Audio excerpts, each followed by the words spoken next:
ஒன்பது கோளும் ஒன்றாய் காண அங்கு கற்பகம் என்னும் கடவுளின் மெய்யில் ஒன்பது கோளும் ஒன்றாய் காண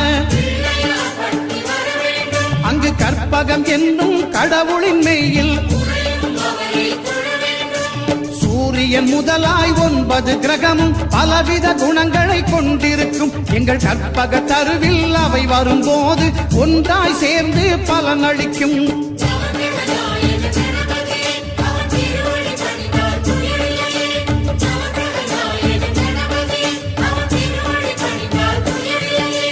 ஒன்பது கோளும் ஒன்றாய் காண